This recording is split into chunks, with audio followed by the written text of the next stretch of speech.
And we are live. What's good with y'all, man? It's your boy, Henny DeMoore, reporting live from the liquor store, man. How's everybody doing today? And shit, dog, it's time to talk about it. I ain't have time to listen. I ain't have time to do no intro, man. We just sliding on here. We doing what we do. We talking about the Dallas Cowboys, where we at now, the Micah Parsons situation, the aftermath. Cause man, I ain't gonna hold you. I was mad as a motherfucker yesterday. You know what I'm saying? I was highly upset. I was pissed off. You know, there was no more joy in my soul. You know, initially after the trade, I was mad as a bitch.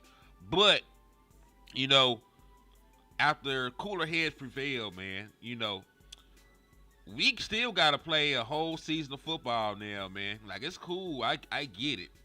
It's cool to be mad about the Michael Parsons trade. I don't think anybody, you know, that's a Dallas Cowboys fan wanted a generational player to get traded away, you know, given the fact it's hard to find the motherfuckers and everything else.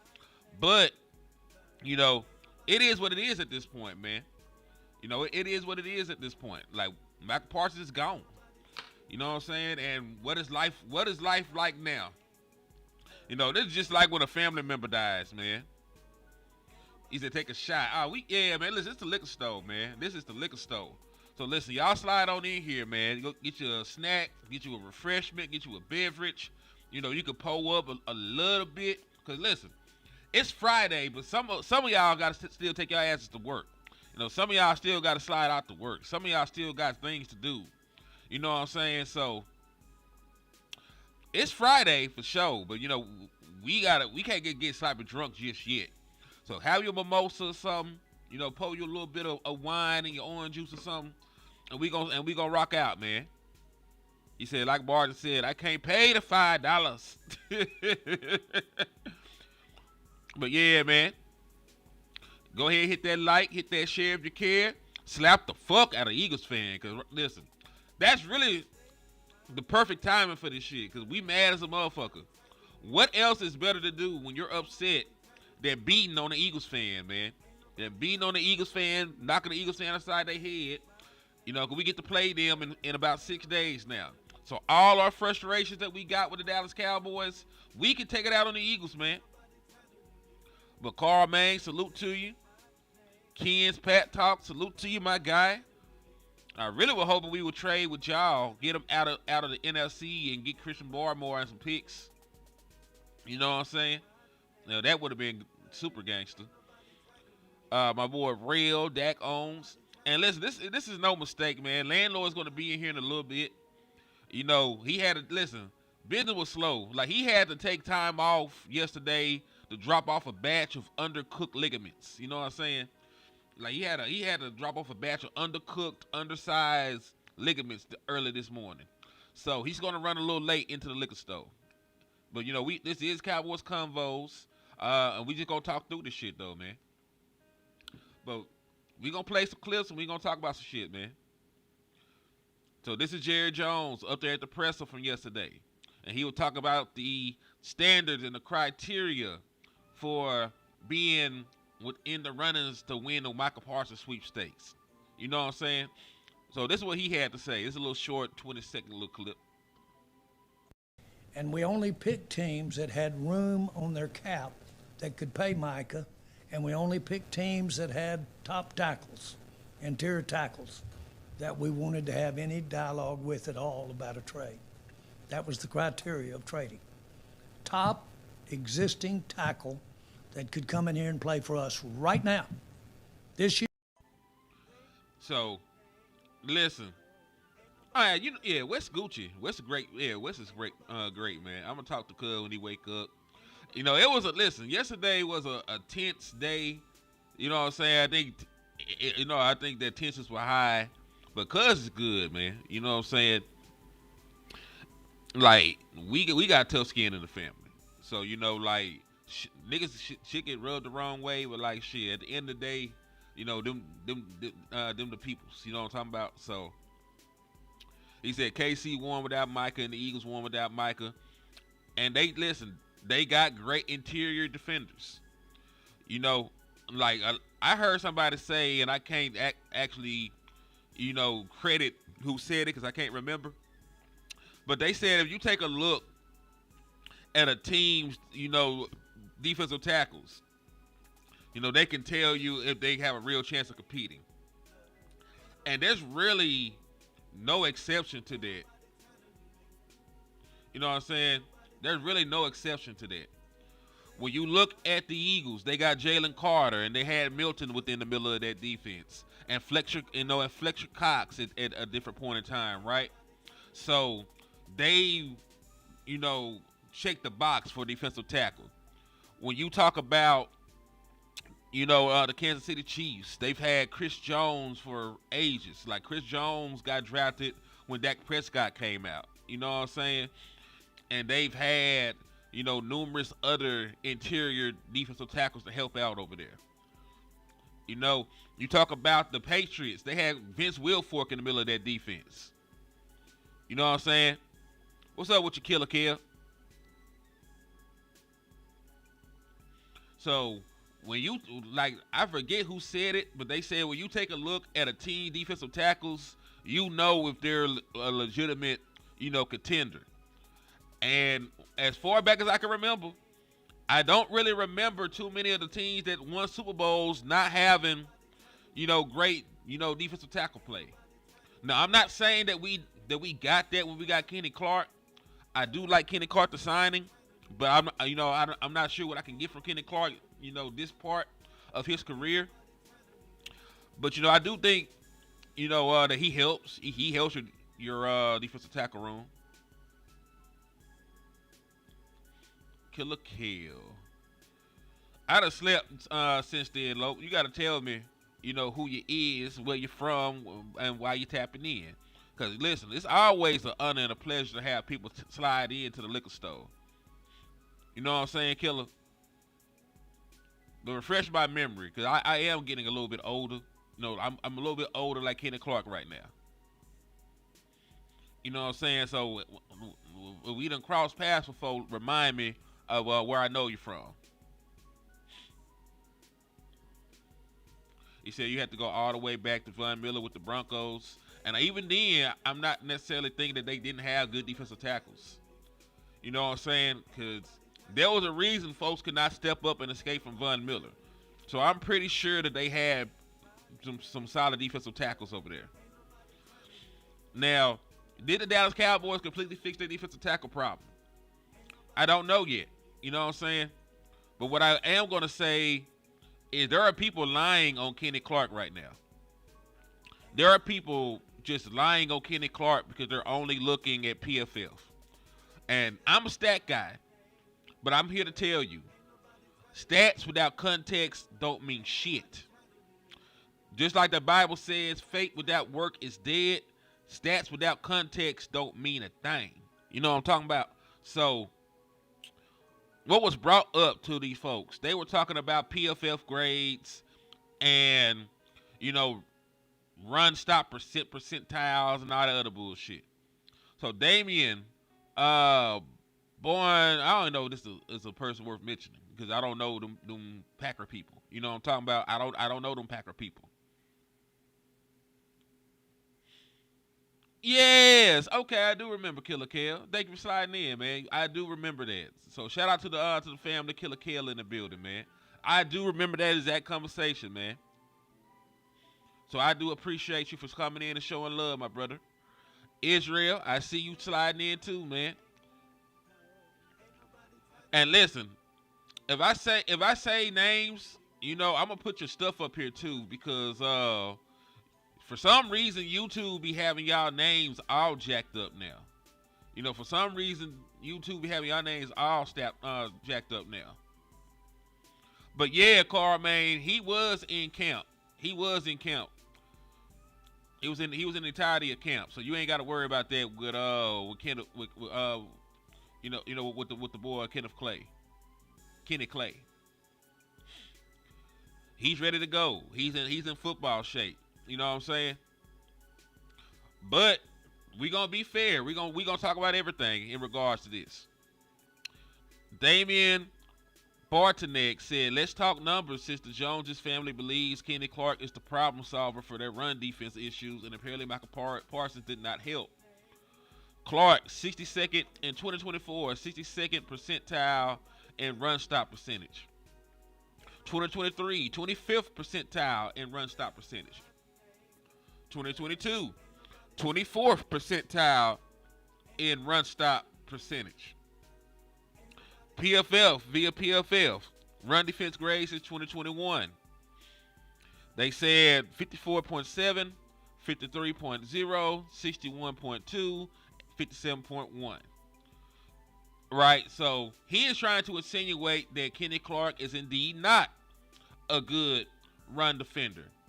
But I do want people to understand this. PFF does not necessarily have a great way of quantifying how well a defensive tackle affects the overall run defense on a team. So, for example, do y'all remember our boy? Do y'all remember Jonathan Hankins? The Dallas Cowboys traded for him. He was about 30 years old. You know, he was a run stopping one tech for the Dallas Cowboys, you know, from the middle of the 2022 season and the entirety of the 2023 season. Now, our run defense greatly improved. However, Jonathan Hankins' individual grade against the run was not great. According to this, in 2023, playing for the Dallas Cowboys, Jonathan Hankins had a PFF rush defense grade of 49.9, ranking 92nd in the NFL despite the team's improved run defense. He finished the season with 27 total tackles, 13 solo, 3 sacks, 2 passes defended, and 14 starts for the Cowboys, missing 3 games due to a high ankle sprain. 2022, the year that we actually traded for him, he also had a 49.9 run defense grade, also ranked 92nd percentile. Right?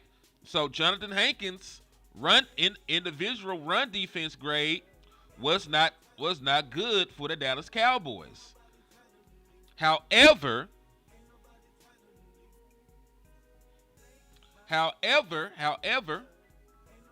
when you look at Jonathan Hankins' overall impact on the Dallas Cowboys run defense, it was greatly felt. It was a huge difference having Jonathan Hankins out there for the Dallas Cowboys run defense in totality. According to Patrick O.C. Walker, Jonathan Hankins returned to the Cowboys run D. That's trending in the right direction. Post-Buffalo is a big deal. So contact behind the line of scrimmage on run attempts. With Hankins, the Dallas Cowboys got into the backfield and touched the running back damn near 40% of the time.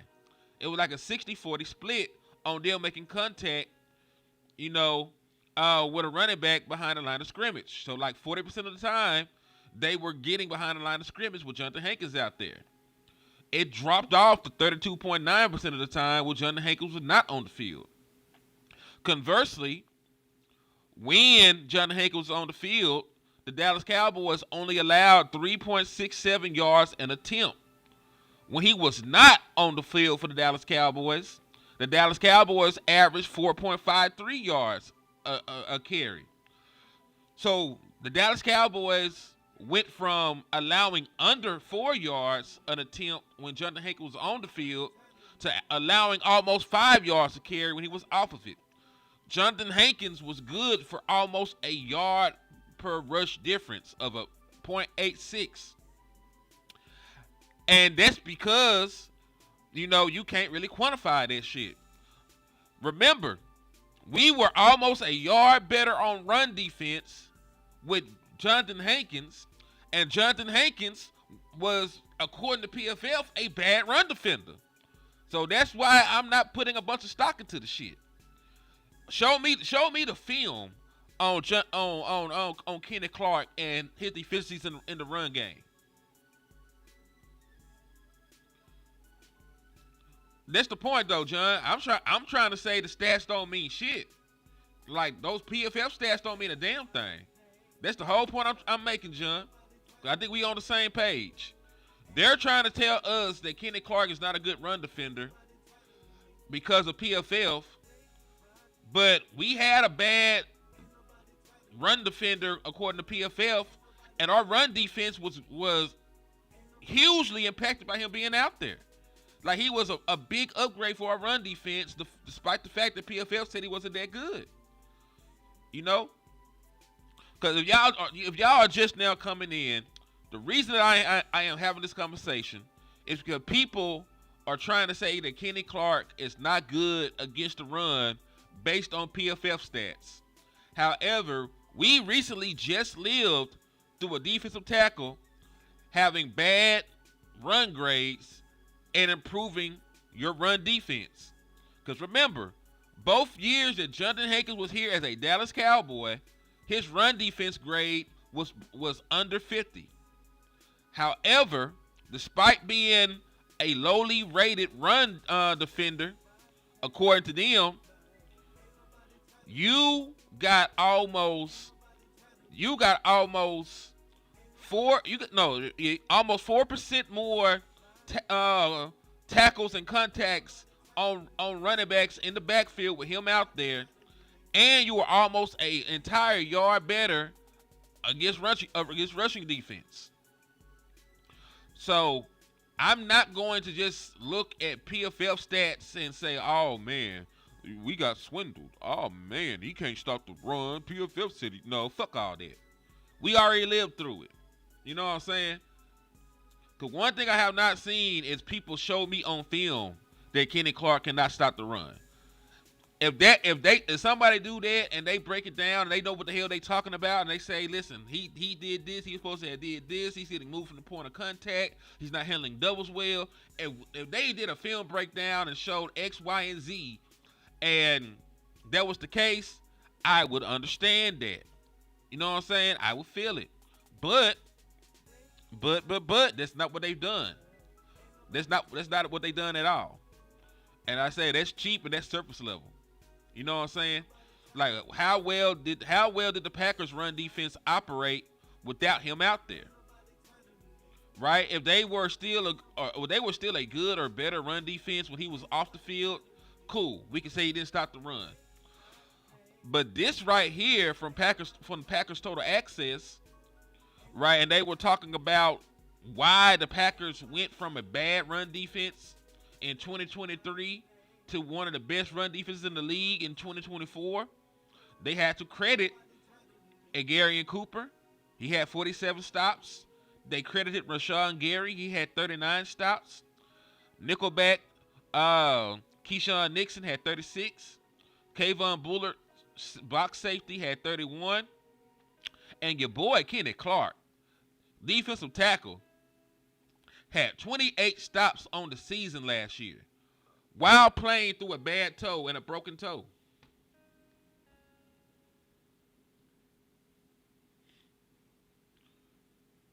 You know what I'm saying? So I do not want people coming out here talking about, Kenny Clark, right? I don't want people disrespecting Kenny Clark just because they mad at mad about the Micah Parsons shit. Kenny Clark is still a good solid player.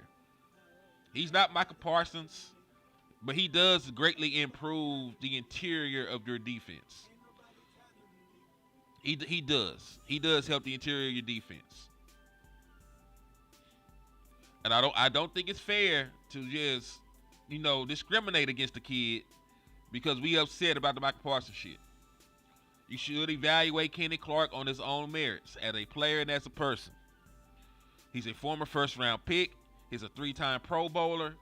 He's a nose tackle that does have pass rushing ability. His last healthy season, now that it comes out that he had the toe injury, he did account for 7.5 sacks from the interior of that defensive line for the Packers. So I'm not trying to sell y'all no wolf tickets. I'm not trying to get y'all to drink no Kool-Aid. I'm not Jim Jones. I'm not Jim Jones.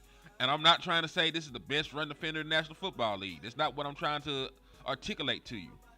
But what I am saying is he was an integral part on a run defense that was seventh in yards per carry, in yards surrendered. Like they were in total yard, they were the seventh best run defense.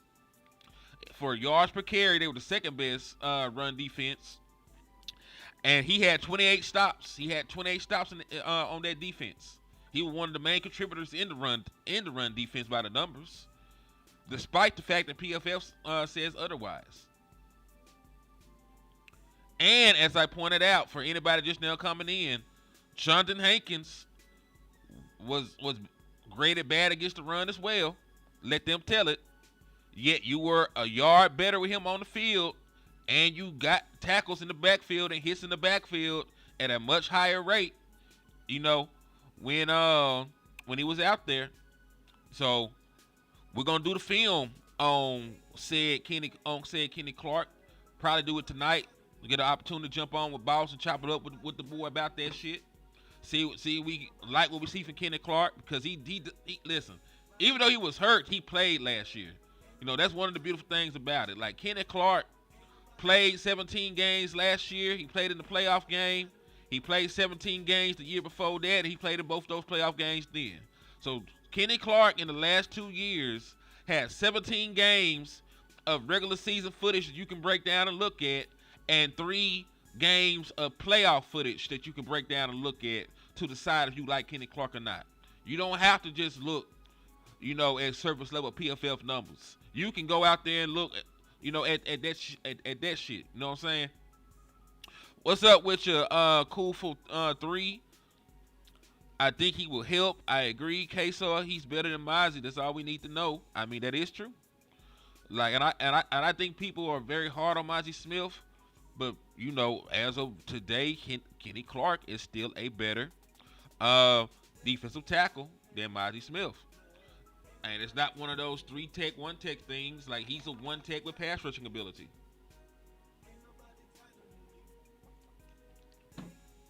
He said, what do I do with Michael Parsons jersey I bought last week?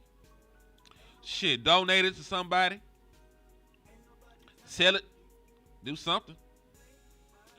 Don't burn it or anything like that, because it's your money. Like, the money is already spent. You know what I'm saying? Like, that's money that's already in the pocket of Jerry Jones. Michael Parsons is already going to get his residuals out there jersey as well. So, doing something like burning it does absolutely nothing. Except for, put some chemicals and shit into the ozone layer. We don't need that. So, sell it to somebody, donate it to somebody, or, keep it as a keepsake. You know what I'm saying? You can frame it up and put it in your room or something. You know what I'm saying? Like, hell, it is what it is. He said Osa going to have a better season with Clark, and this is something I just want to be quite frank with you. When you talk about getting upfield, playing the run on the way to the quarterback, all the other cliche they like to say, Kenny Clark actually fits that mold. You know what I'm saying? He does actually fit that mold. So, in terms of a scheme fit for what Matt Eberflus wants to do, Kenny Clark is your guy. Like, he can do the stuff that Mozzie Smith not necessarily might not be able to do. And shout out to the original people for the cash app. He said for food. I mean, listen, man, thank you. Because we will make content for food. Matter of fact, if you want to help the Liquor Store Light Fund and help keep the lights on, because it do get a little grim and dim over here from time to time. They come, they try and, cut the power to this motherfucker. But if you want to help keep the lights on in the liquor store, all you got to do is hit the cash app, man. It's $ Henny the Mo, and anything you're seeing is a great help for your boy. You know what I'm saying? Beggars cannot be choosers. Because, niggas is begging right now. So, beggars cannot be choosers. So, I appreciate y'all good people in advance for any and everything that y'all do. He said, dang, Micah, y'all niggas crazy. He said, people act like Flus hasn't had great defenses without having Micah level pass rushers. I already know most of the guys from Indy. I mean, that is true. Now, and listen, I'm not gonna sit here and act like I don't understand why people is mad. Like you just got rid of. There's no way that you can sugarcoat it. Micah Parsons is one of the best players in the National Football League.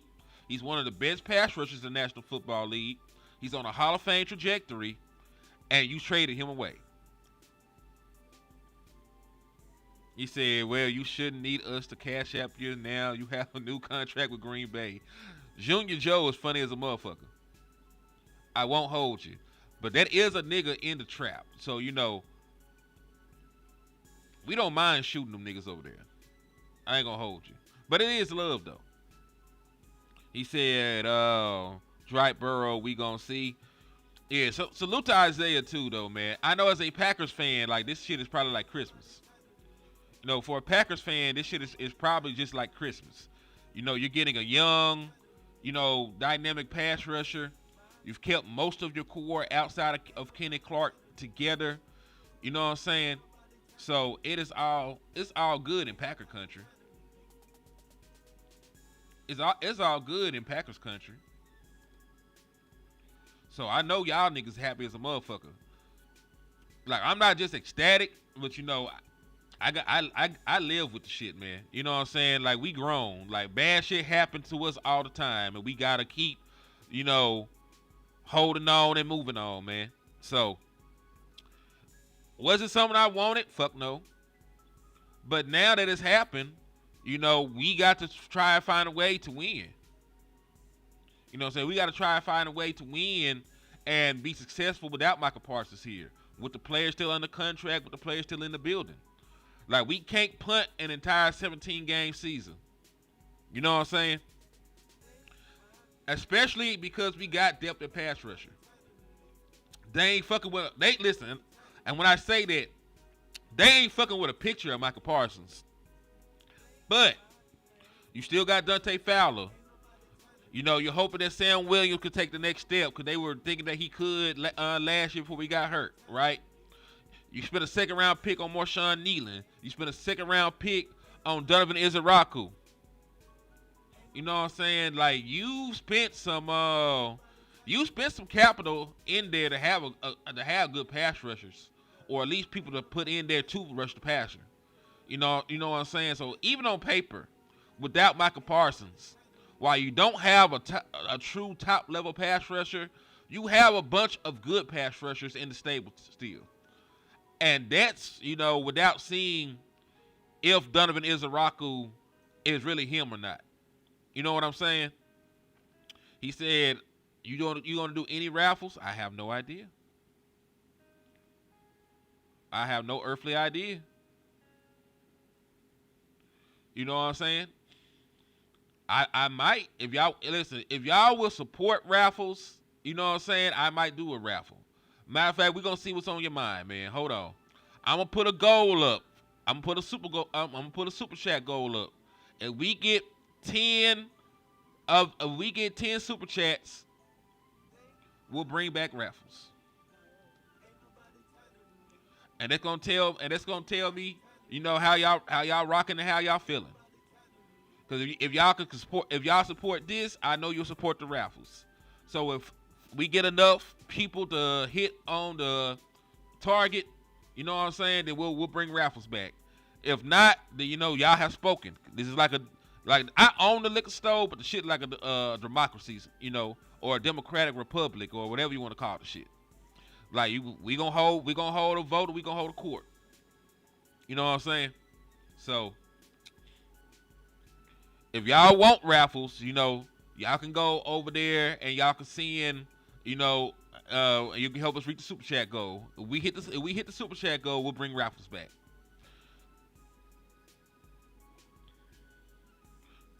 All right, he said, if we beat Philly with all this trash talking, Trump gonna have to drop a nuke on my ass.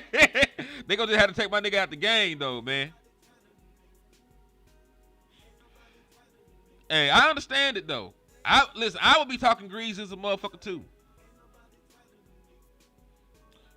We have somebody else that's supposed to be coming in. Like, Landlord is supposed to be in here manning his own channel, but he's just running a little bit behind. He had some shit he had to do. So it's me and my partner run a joint show, and he'll be back in a little bit.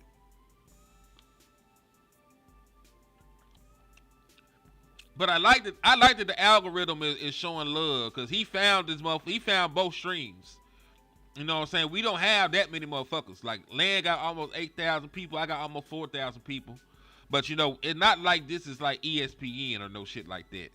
So I like the fact, you know what I'm saying, that the algorithm is working in such a way that he found both channels. So salute to the algorithm and salute the Packer fan prides, man. My boy Cowboys fan 1992 said we will be fine. Maybe we can stop the run. If we can stop the run and still get after the quarterback, you know, I feel okay. You know what I'm saying? I'm not gonna sit here and pretend, like losing Michael Parsons doesn't mean anything. But if the Dallas Cowboys are right and they hit and they're a better run defense, if they're a better run defense and, they can stop the run, I think we all would take that shit. My boy Anthony said it's better than ESPN. Shit, I appreciate that, my guy. I wholeheartedly do appreciate that shit. But yeah, I'm just trying to be as transparent with y'all. There are some things being said about Kenny Clark. I don't necessarily agree with him. So, I wanted to go ahead and do the show, talk about it. Also, what do you think the ramifications are inside the locker room?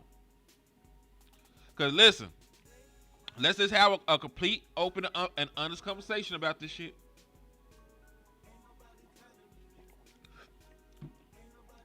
If we have fans, Fans, fans that have crashed out, that have lost their will to live, that don't want to be Dallas Cowboys fans no more, that want to punt, on the season, that never met this man a day in their life, and they want to give up living. They went home and they slapped the shit out of their wife and children for no reason because they upset about Michael Parsons.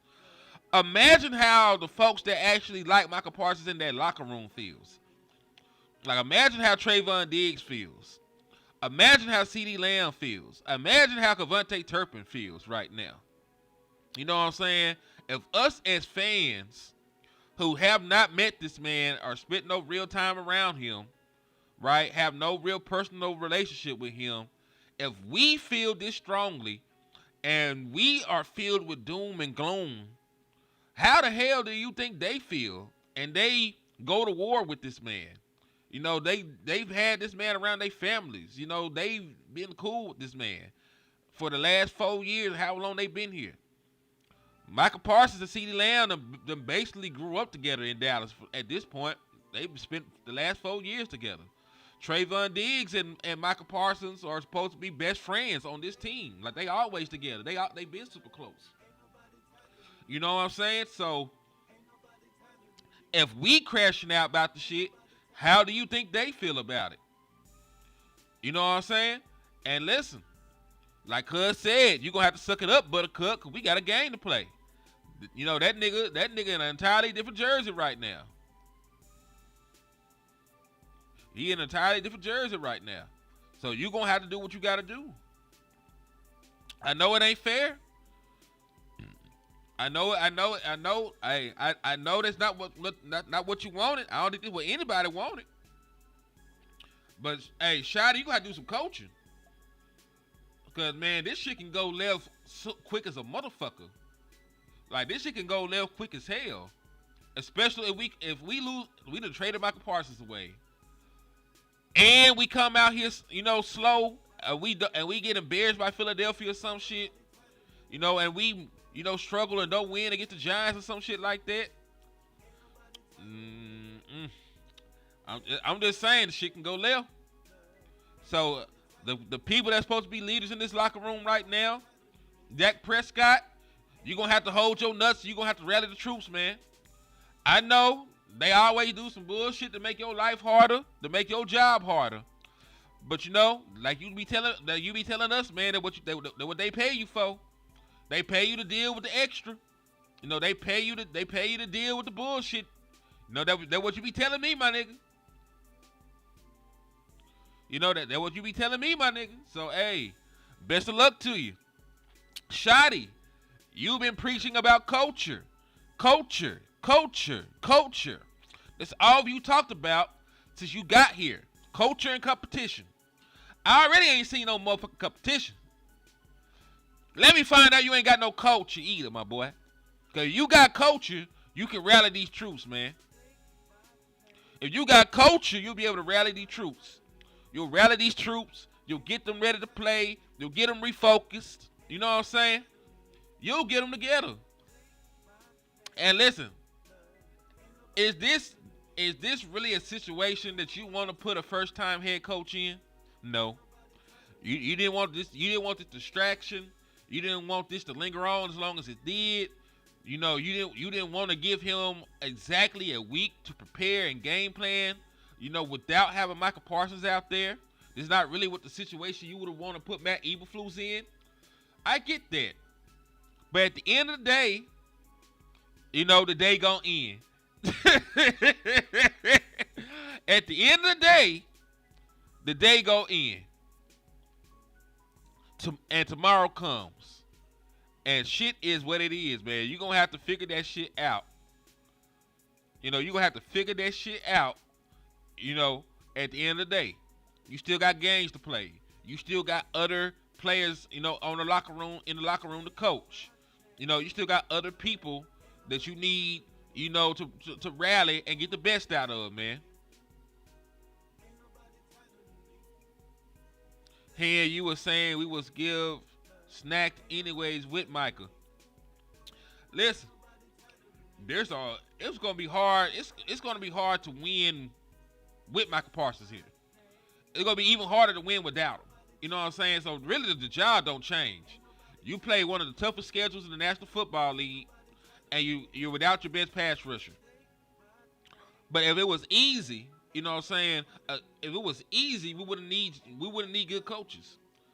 Like if football in the National Football League was just easy, no nothing, you just go out there and line people up and you know what I'm saying, and did all this other bullshit, we could probably coach the Dallas Cowboys. You know what I'm saying? Like we could probably coach the Dallas Cowboys if the shit was that easy. None of this shit is easy. You know what I'm saying? None of this shit is easy. So I get it. It's not the best situation that you want to put them in. But guess what? They're in the situation. They have to come out this shit for our sakes. As fans, as motherfuckers, as motherfuckers that want to compete and win and do shit, we still got to figure that shit out. The NFL season is not getting canceled because the Dallas Cowboys traded away Micah Parsons. It's not. You're going to have to take your ass out there. You got to take your ass out there and play football. They did not move. They did not move, our schedule around just because we traded Micah Parsons. Like, the game is still on. We're going to have to play the Eagles, and we're going to have to line that shit up.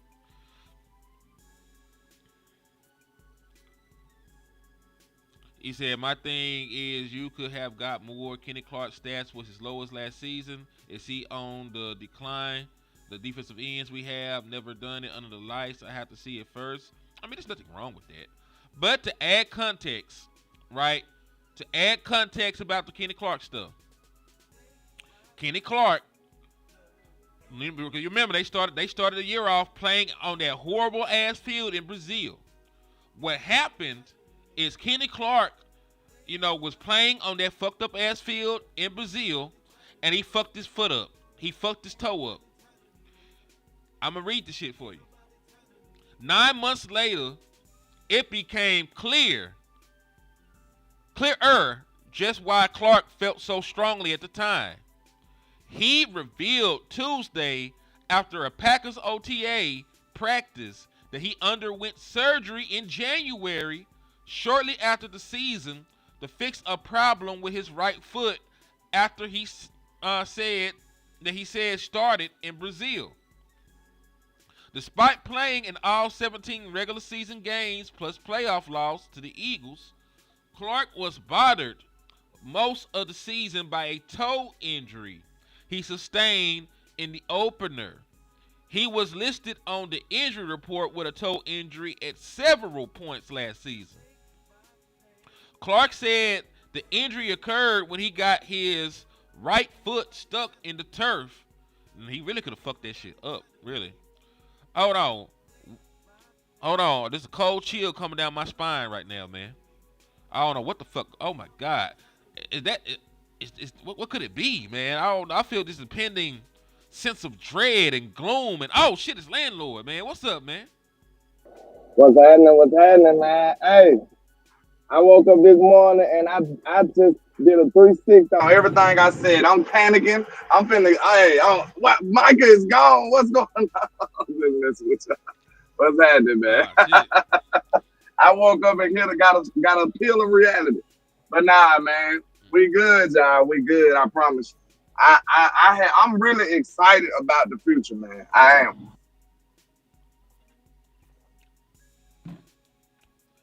I feel it, man. Well, listen, we were sitting here talking about Kenny Clark when you slid in. Did you catch it in there, or do you want me to catch you up to speed? Yeah, I heard you because you said he bent his toe up on that regular dirty field in Brazil. Exactly. Also, did you catch the stuff I said about folks using PFLs to try to say he's not a good run defender? That's goofy, but yeah, I did. Oh, you did hear that? Okay, cool. All right, so you're caught up to speed. That's pretty much everything. Go back over the numbers they saying though, because I mean we know you got to combine the stats with the film. Exactly, because they were saying based on PFL that his run grades were 54.7, a 53, a 61.2, and a 57.1. And they're trying to say the last time he was a great run defender was 2020 during COVID. My pushback on that is Jonathan Hankins greatly helped the Dallas Cowboys run defense, and he graded out as a 49.9 both seasons in Dallas. And while we had Jonathan Hankins, our run defense was damn near an entire yard better with him on the field, and we tackled or made contact with people behind the line of scrimmage at damn near 40% when Jonathan Hankins was on the field. So we got way more penetration, and we were damn near an entire yard better on run defense with Jonathan Hankins out there, despite the fact that PFF said he was a bad run defender by their metrics. So that's why I was trying to say don't just use that shit. You know what I'm saying? Don't just use that PFL shit to try to say that man, can't stop the run. Like don't get that emotion. I use PFF to help me see the stats just in front of me. It don't help me come to a conclusion what a player is. I do that by film. I don't care what position for real. I always go by the film more than anything because the film don't lie. The eye in the sky don't lie, man. The numbers do. Yeah, like I'd say, even as a stat guy, numbers without context, do not really mean too much. You know what I'm saying? If I told you a linebacker had 150 tackles, you would think the linebacker played well. But if I told you the linebacker's name was Jalen Smith, y'all niggas would be like, oh, hell no, I know that nigga didn't play well. Okay, then. So we can't just use tackles to say a linebacker played well, right? Because we know there's run stuffs. We know there's tackles for loss. We know there's tackles at the line of scrimmage. We know there's forced fumbles. There's all kind of shit to grade if a linebacker played well. You know what I'm saying? That's all kind of shit to say if a linebacker played well outside of tackles. We don't know, Bob, but yeah, you're here. You should leave then, sir. Have a good day. I think they actually talk to people in the chat box. Oh, shit. I don't know now. If you're talking to somebody else, I apologize, man. Yeah, I'm just trying to see what's going on. You came out shooting. Actually, they talk to people in the chat box, man. You good. And Queso said the eye test on Kenny Clark was pretty solid. Like, I haven't had my time to dig my teeth into a lot of Kenny Clark's tape, but like one thing I do know, just from what I have looked at Kenny Clark, when you talk about playing the run on the way to the quarterback, the kind of shit that You know, Rod Marinelli wanted the kind of shit that Matt Eberflus want. He could do that. Like he could play the run on the way to the quarterback very well. You know, that's why he's a defense. That's why he's a defensive tackle that consistently gets 5, 6, 7 sacks. You know what I'm saying? Like, if he don't do anything else, he is disruptive. Now, he doesn't always make the tackle once he gets back there, but he causes enough disruption to where other people can sometimes. You know what I mean? He said Jared really blamed Parsons for us not stopping the run. That's a little bit too far, but you know. As a defensive tackle, that's all your job is for real. Especially as a one tech, you really just assisting all day. You like a point guard that don't shoot. Mm. You just assisting your linebackers all day. Basically, that's what you're doing. Mm-hmm. Like Quinn Bohanna said, even though he didn't live up to that, he was like, linebackers love me. Your linebackers should love your defensive tackle, man. I mean, listen, one thing that Ray Lewis did, you know, I seen Ray Lewis, you know, he had twinkles in his eyes when he was talking about Haloti Ngata. You know what I'm saying? You know, Haloti Ngata was the big defensive tackle, you know, for the Ravens. And Ray Lewis, like every time he talk about that man, it's like a gleam and a glisten and glisten that nigga eye. He looked like he in love. Like, damn, dog. So I feel you. Like that is 1,000% correct. Your linebackers should be deeply in love with your defensive tackles. Matter of fact, they should like them so much that it's unhealthy. What's up, Anthony? He said, Nefarious One, I'm driving into work, but I got to talk to Hen last night. Shit was tight. Yeah, cuz it hit me. We chopped it up for a little bit, man. Good dude. Great supporter. Ant, you a GOAT, and I appreciate you for always rocking with us, man. Absolutely, man. Landlord had to go to bed. I had to be up very, very early. So, yeah, just tap in with me, though. And listen, I'm always available, people. Like, if you see me on social media, you got my inbox or something, if I get time, you know what I'm saying, especially if it's urgent, I'm always here to talk for it. So, just holler at your boy. Indeed. And yeah, cuz, like, listen, see, that's how I know they wasn't talking about us, because, like, they talk about one of your points. They said Sam Williams is a baller at defensive end as well. Like, you were one of the main people that Super Bowl is on Sam. I know everybody just mad at everything right now. Hold on.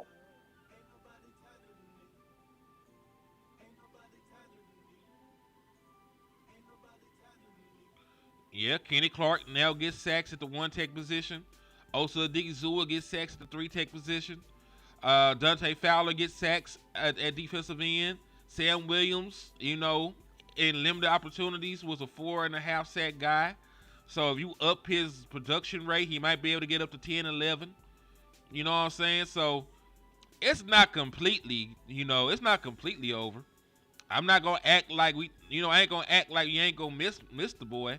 But you got 50,000 pass rushers, and to be fair, with how many defensive ends the Dallas Cowboys stacked up on, it sort of seems like they were prepared for this situation in this scenario. They have a surplus of edge rushers right now. So who knows? They might have been ready. And you are right about that, Queso. If Trayvon Diggs is back playing like Trayvon Diggs, you know what I'm saying, you will be able to, play a single safety at the top, dare them to throw, on the outside against, pretty much one-on-one coverage with Trayvon Diggs and DaRon Bland, two of the best ball-hawking corners in the National Football League. And, they got to live with the result. Because if you put 8 in the box and you're a better run-stopping defense, you put 8 in the box and you create a couple negative plays on first and second down, you know what I'm saying?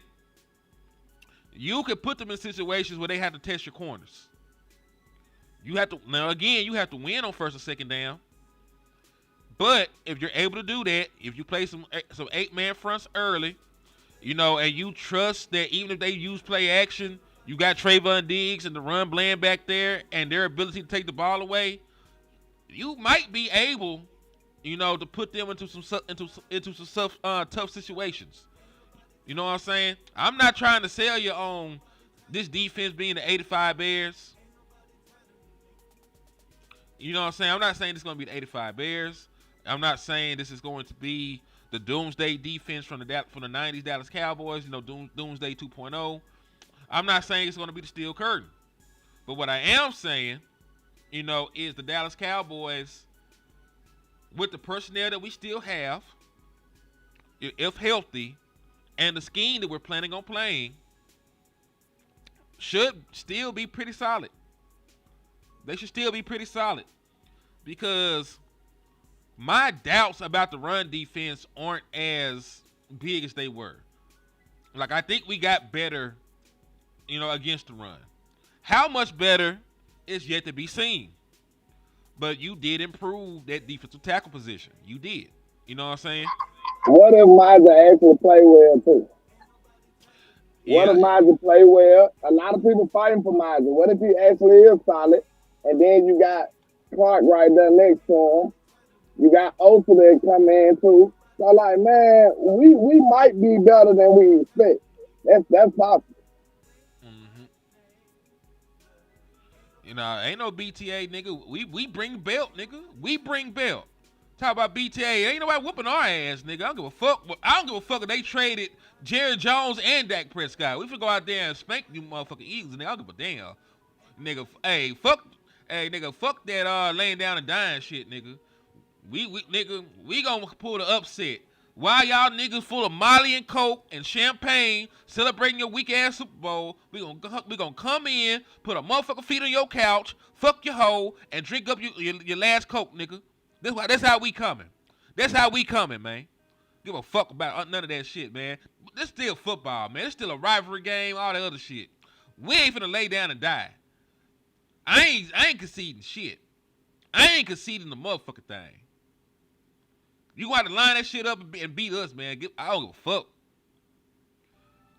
And listen, y'all the same niggas that told us we can't tank. Y'all the same niggas that was just last year talking about we can't tank. We gotta play to win.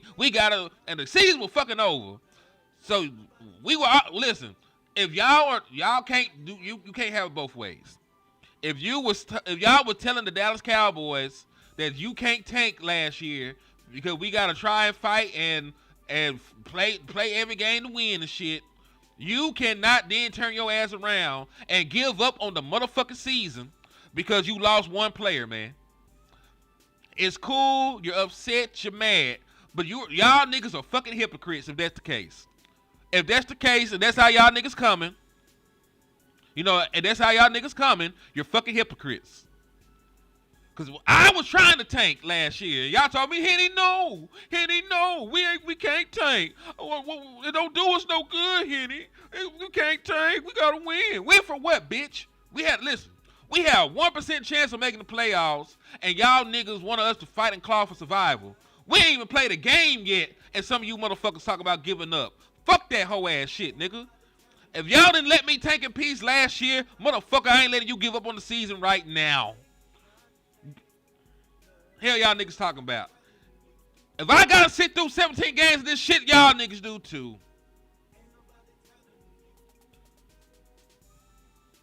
I wanted to tank too, man. Them niggas told me, nah, man, we can't do that, Henny. We gotta play. We gotta see it through. So guess what? Y'all didn't let me tank. I ain't letting y'all give up on the season, man. And I love all you stupid motherfuckers too. Y'all still my niggas if y'all don't get no bigger. But we ain't finna do this whole ass shit. And if we get our ass whooped, we get our ass whooped. But guess what? We finna line it up. We ain't conceding nothing. We gonna try and win. All that stuff, man. And we gonna talk shit all the way up until the kickoff, man. Because that's what we do. We fans, man. But I ain't giving up on the motherfucking thing right now, man. Y'all can hang it up. Y'all can stop being fans. Y'all can do whatever y'all want to do. This is America. This is America. This is a free country. You can do whatever you want to do, But I'm not doing it. Listen. I had my time to grieve. Like and I'm finna read your super chat real quick. Shout out to Khalil Hollis for the 499. He said, I prefer Cowboys have a well-rounded defense that isn't overly dependent on one player. Multiple rushers and defensive tackles. Exactly. Ain't no tail tucking over here, man. We ain't giving our last man a finish the bully walk up. That's not happening. Like, we ain't even played a down yet, and people giving up. I'm just not built like that, man. We got 17 games to play. Let's see how they shake out. And listen, I'm okay with y'all being upset. Like, I was mad as a bitch. You know what I'm saying? I was downtrodden. I felt how you niggas felt, for like a couple hours. And then, life goes on. Let's say I looked up. I came back home. I was still living in the same spot. I had the same bills. I had the same responsibilities. And I looked at the schedule. We were still playing the same motherfucking game on September the 4th. So you know what? You got to move on, man. And listen, if you are dwelling on it as a fan and you can't move on, what do you think that's gonna do for like the players? Like we expect them to go out there and hoop and shit, and we can't even get over the shit. And they actually know this nigga and was cool with him and shit? Nah. I never asked people to do shit that I wouldn't do. So I'm moving past it. I'm hoping they're able to move past the shit. That's how I'm coming. You want to know something, bro? I hate to say this, but it's a possibility. You know all this culture talk that Shotty was talking about? You think Michael was bad for the coach? Is it a chance that Shotty didn't feel like that was the right kind of culture? It's a possibility. Listen, anything is possible. Because I ain't gonna hold you. Remember what we talked about last night? There was a Nick Harris report. Because remember, Jerry Jones said it was unanimous. He said it was a Nick Harris report that Jerry Jones went to Brian Schottenheimer, and Jerry Jones also consulted an unnamed player in leadership, and neither one of them, stood on the table for Michael Parsons like that. They still agreed to go ahead and trade him after talking to Brian Schottenheimer and said player that was not named in the article. So, it's a possibility. I'm just talking about what Nick Harris reported. I'm not saying, that Michael. I don't know Michael personally. I know TP. I fuck with TP, but I never met Michael Parsons or no shit like that. I never had a conversation with the man. But if what is being reported is true, and Brian Schottenheimer was okay with moving him despite how talented he was, one of the big dogs in the locker room was consulted, and they were okay with moving Michael Parsons despite how good he was. If there's truth to that, that's telling. You know what I'm saying? And I'm not saying it's true because we don't know. This damage control and all kind of shit. We don't know what's true. But if that is true, that says a lot to me personally. Said Lions don't cry. Shotty can't have players like that. We will be here with Tyler Smith next summer. Better not be. The Dallas Cowboys just saved $19 million by not extending Michael Parsons. They have no excuse. You got the second most cap space in the National Football League right now by trading Michael Parsons. You went from having $30-something million to damn near $60 million. They better not ever say they broke again.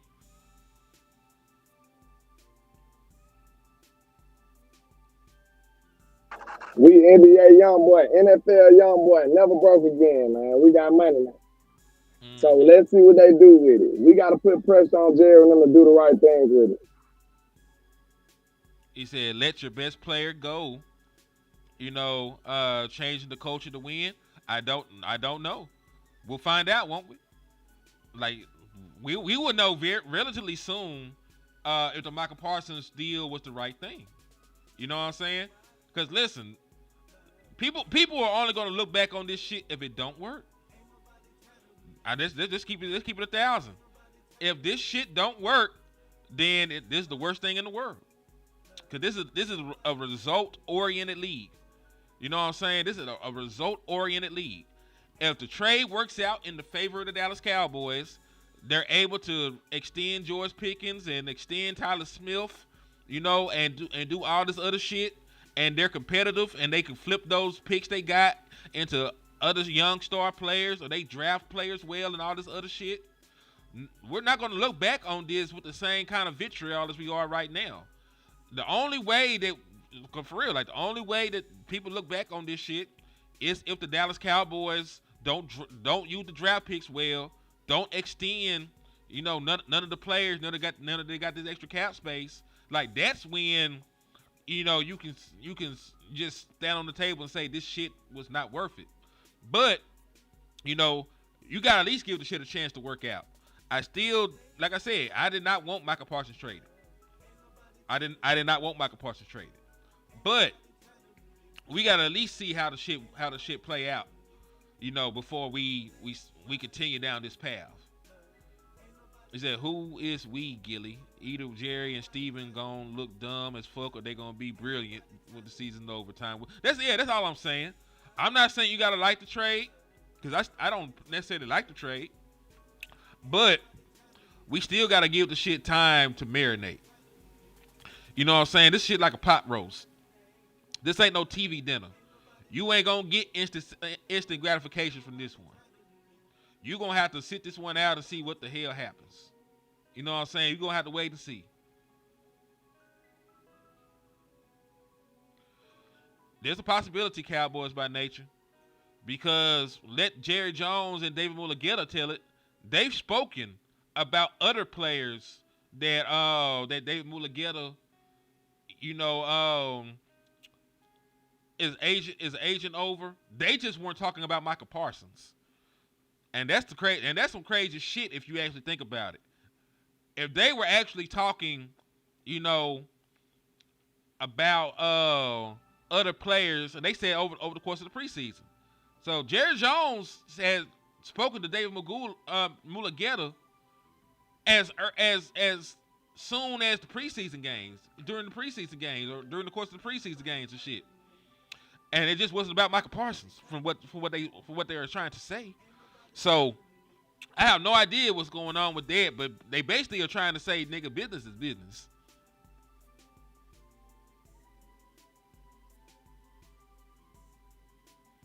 Daryl said, as a real Eagles fan, I don't like it. I don't want to play y'all week 1 no more.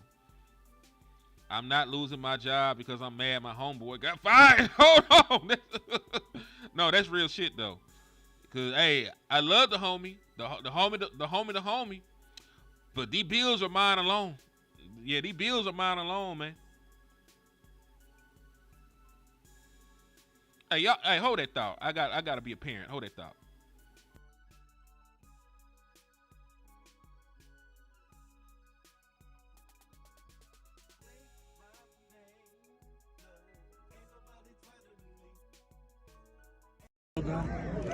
I mean, honestly, for me, it really don't matter. Like I said, I've been pretty consistent. If they don't want me here, they don't want me here. I go about my business. I understand the nature of the business. Like I said, as long as I'm here and under contract, I'm gonna do what I have to do to perform at the highest level. But if this is then, this is then. There's same way that Jerry Jones and Stephen Jones and the other Jerry Jones take care of their family. It's the same way I need to take care of my family. You know what I mean? I got my own 3 kids of my own, so we all need. All right. Can you say, hey, are you there, nigga?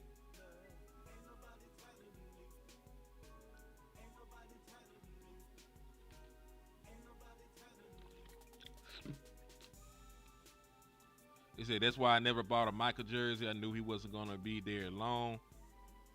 The Dodo Birds. Fuck the Dodo Birds. For sure. Fuck the Dodo Birds, man. He said he from South Jersey and an absolute game wrecker. Who y'all talking about? Oh, you talking about Dono. You talking about Donovan? Yeah, talking about Donovan Izaraku. Well, listen, all the other pass rushers down the depth chart, you're definitely going to get more looks at them now because of the Micah Parsons situation. Because Micah Parsons is no longer here. Sam Williams will get a higher snap count. Because Micah Parsons is no longer here, Donovan Izaraku will get a higher snap count. You know what I'm saying? Like the Dallas Cowboys, depth is gonna shine through. You know, early on in the season, man. So we gonna see the guys that we're betting on, the guys that we've drafted highly and we've been developing. We're gonna see, you know, if that shit's paying off, man. You know what I'm saying? And it's gonna be tested soon and early.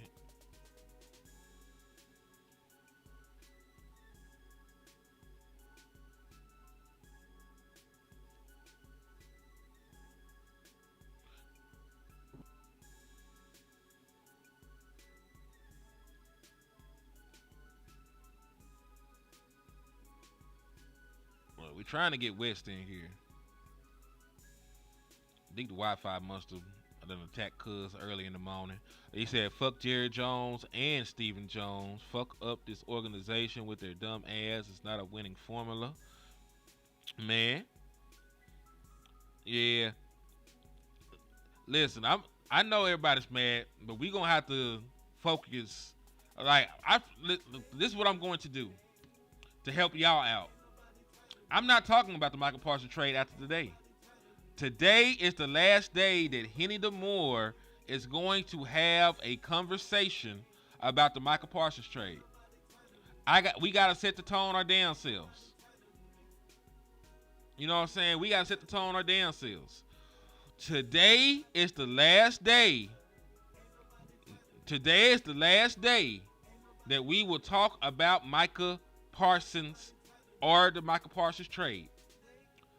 The next time that you hear me talk about Micah Parsons is how to stop him and block him up, you know, week 4 when we play them, you know, against the Green Bay Packers. But I'm not letting our season be defined, you know, by a trade. I just can't do it. We got to move forward. We got a game to play in 6 days. You know, we play the season opener against the reigning Super Bowl champions in 6 days' time.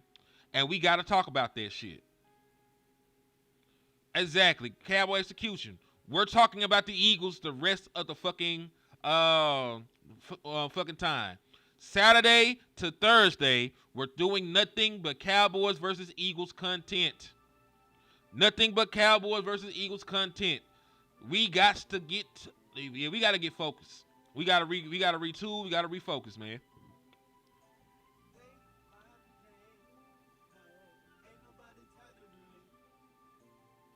What's up with your Uncle Charles? What's up with your Uncle Charles? Thank you for tapping in and showing love, man. Never. And you listen, you sound like my stepdaddy. Shout out to Sonny, man. That man loved the fucking Raiders. R.P. to Sean.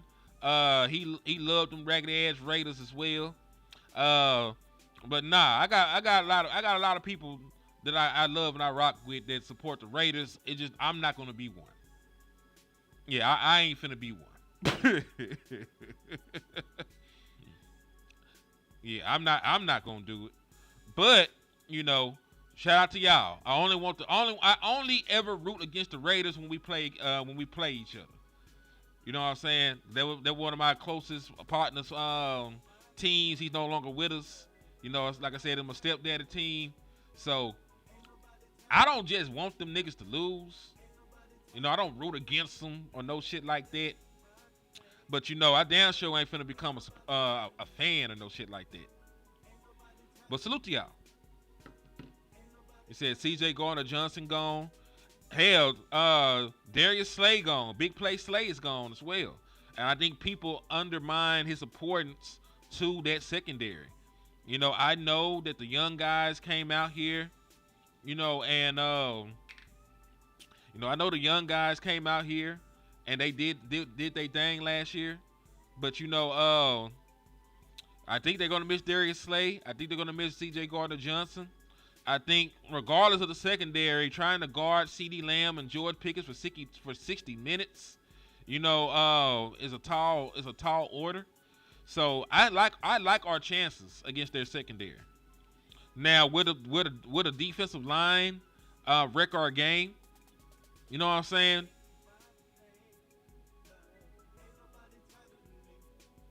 You know what I'm saying? So If our offensive line can block them guys up front, we got some very favorable matchups, with the wide receivers, against that secondary, man.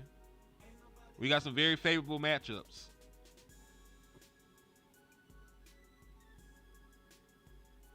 And I really hate this because I'm gonna have to leave soon. But yeah, because I gotta take the kid to school. So it has been an hour. I wanted West to be in this motherfucker. I'm trying to get him in here so he can at least talk to y'all for like 5. I think I got another 5 minutes I can spare. I'm trying to get Cuz in here so he can at least talk to y'all niggas for 5 minutes. But yeah, next time I do a show, I'm talking fucking Cowboys versus Eagles. You know what I'm saying? Kenny Clark will be in town today. Yes, we will break Kenny Clark down. We'll look at his film. We'll do that. We'll do that film work tonight. Me and Boss. You know what I'm saying? Me and Boss can do that film work tonight.